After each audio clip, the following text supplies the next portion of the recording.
Ayun, mapagpalang araw mga mamse. Titignan tayo dito. Bearing trees, mango, tas may mga tamarin, mahogany. Hanggang dun may mga burol to.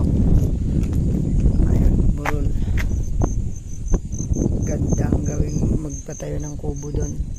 Tapos dyan bahay. So makikita natin ang ganda dyan sa taas. Along Barangay Road, ito cemented road na siya. Tapos naputol doon siguro 100 meters ulit, simentado na, kabahayan na. Makita natin sa drone natin mamaya. Power line ito, tutok siya, poste ng kuryente. So hanggang doon yung property mga mamsir. Sa may mga puno na yan, may bakod to, so visible yung property. Kagandahan nito mga mamsir, irrigated siya. Doon may irrigation doon sa may mga kawayan na yan. Parang sukat ko dito ng frontage niya nasa 150 mahigit 50, so 150 mahigit yung frontage mga ma'am sir. So atin natin to sa drone ko, tapos makikita nyo napakaluwang napakahaba ng kanyang frontage nito. Tara po, ito yung ano niya, natatamnan, sabi nung caretaker dito parang 3,000 din ang nasasaka. Ito, lahat nasasaka po yan. So, from National Road siguro nasa 4 kilometers yung drive papunta doon sa National Road going to Isabela to via Carmen Rosales.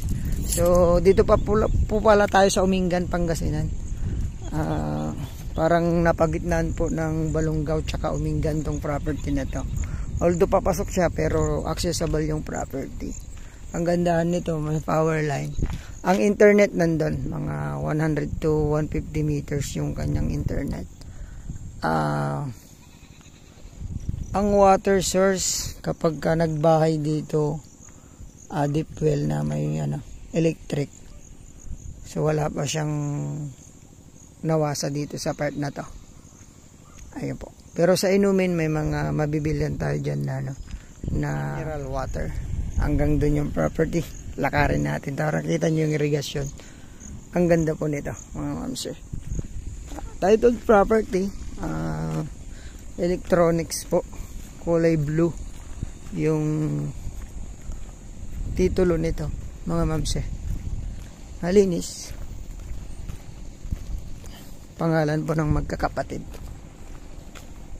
Ayan o, ganda po dyan.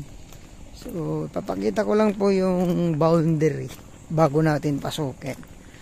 From Carmen, Tiplex, siguro ang biyahe natin dito 25 minutes, more or less. Daan po tayo ng bypass Rosales para mas mabilis. Ito naman, lusutan, may daan dito papuntang Kuyapo, papuntang Rosales pag nagkanan ka. Tas pag kumaliwa naman papuntang bayan, pwede po. Itong property na to. So dito kami dumadaan pag galing kami dyan sa Balongaw. Pagpunta kami ng Umingan, dito na rin po labas namin para shortcut. Mahaba-haba po ito. Layo na natin.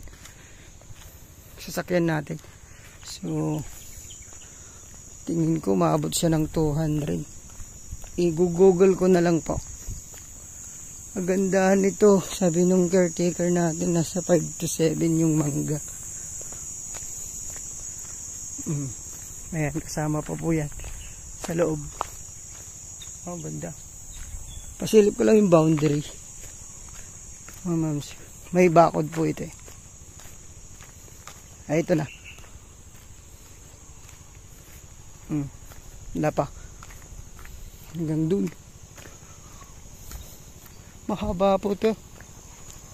Mahaba-habang lakaran. Uy, labong. Wala. Parang hindi to 150, parang 200. Pwede na tayong maglagay ng kuryente. Oh. Sa tutok. Ito, yung tinuro. Ito, yung bakod. So may nagkakabit pa ng kuryente ngayon. Ganyan. Tapos yun, So, ang haba. I think umabot talaga ng 200 to. Mahigit pa. So, lagay ko sa ating sa ating thumbnail yung sukat. Description. Ito, may mga bayog tayo. May mga akasya. May mga milina din. Milina, tas pag nalinis to, ang ganda. Ang ganda pong gawing to, bakasyonan. May kubo yung may-ari, ay yung natin dyan. Nung nakaraan pumunta tayo dito kasama yung seller. Kaso naiwan natin yung drone.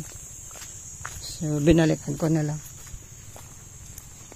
Ito, mangga. May tanim na rin po na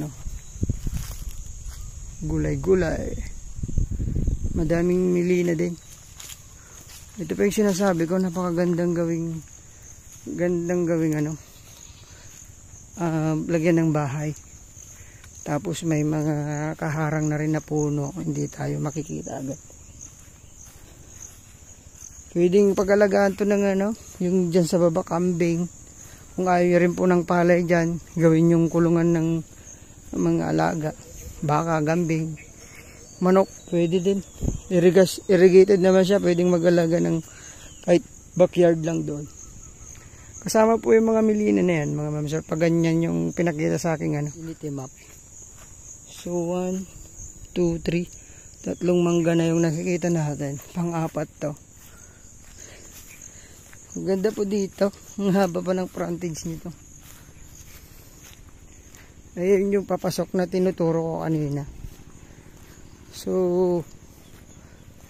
ang gandang, maraming pwedeng gawin dito sa property na to.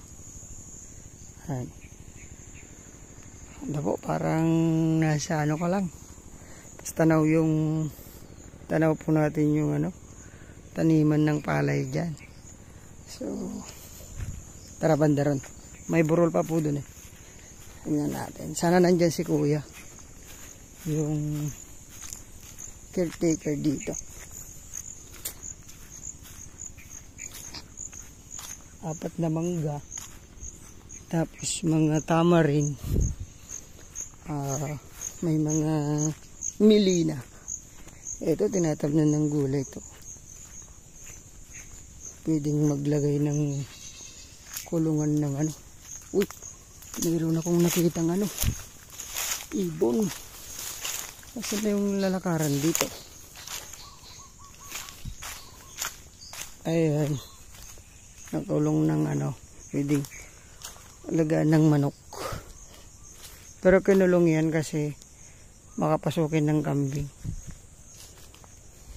Nag-alaga din sila dati ng baboy. Tapos yan, may deep well sila. Pinagkukunan pagka nabitin ng patubig. Lagyan na lang ng makina. Pwede na. Pasukin natin to, ma'am sir. Napakaganda din. Ayun. Sama din po yan. Tara sa may irrigation. From Manila, 2 to 3 hours ang drive natin. Ayan po yung boundary. Ganyan. May mangga pa rin dito. 2, so 6 na. 6 na mangga. Yung nakikita natin. Mga 7 nga. May isa pang mangga dun. Ayan na yung boundary natin. May bahay pala dun. May kuryente papasok dun. Ang ganda po. Diyan, tayo na ng bahay dyan. Tapos dito, lagay ng kubo. Kubo ng alagang kambing. Manok, pwede. Boundary. May bakod do. Naka-cyclone wire sila. So, bandarit. Ayan. May nakikita po nyo ng may bakod. So, pag ganyan yung property dito, lagyan na lang ng kubo. Nakahang. Ganda po. Pwede nang harvest yung ibang milina. Maluwang din po ito. Tapos ito, gandang kapag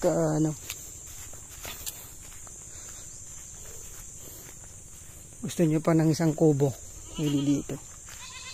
Dalawang mangga pala to. So 8 na. 8 mangga. Tapos mga kawayan na siya.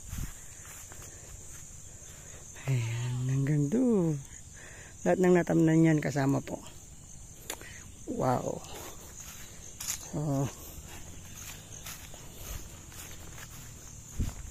ayan, kabakod.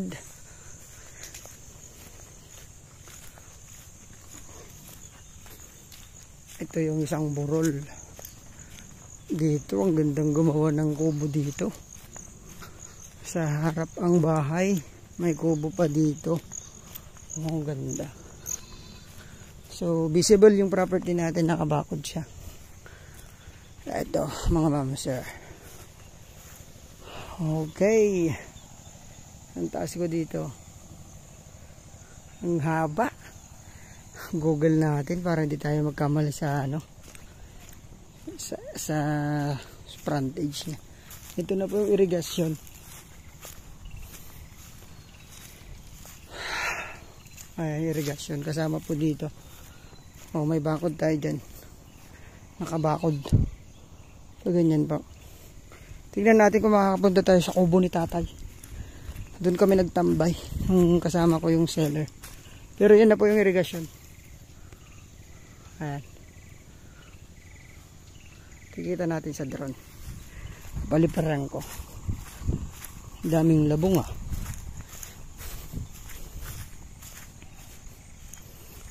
Ayan, 6,000 mahigit. Electronics title. Sana may daan dito. Uy, meron nga.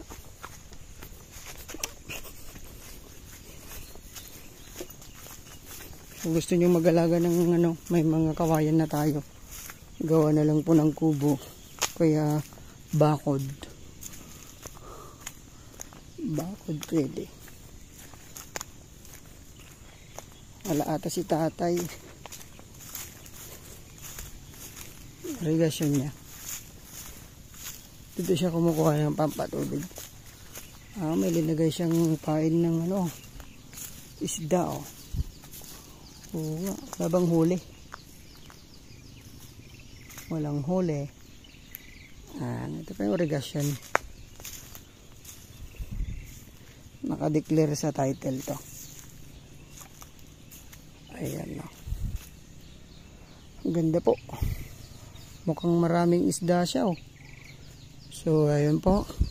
Ito yung property natin. Ang gandang gawing bakasyonan. Mga ma'am sir, malapit lang po sa kabahayan din. Mga 150 meters. Hanggang dyan na siya. Ayun yung burol oh. Taas. Paganda ng pagka-slope. So, asking ni seller dito mga ma'am sir, 1.7 million. Sagot nila po ang capital gains. May tawad pa naman daw, sabi po ng seller natin. Ayun po, maraming salamat po. Sana magustuhan nyo. Bayan po ng Umingan. 6,000 mahigit. Clean title to. Thank you po. God bless. Ingatan po kayo lagi ng Panginoon.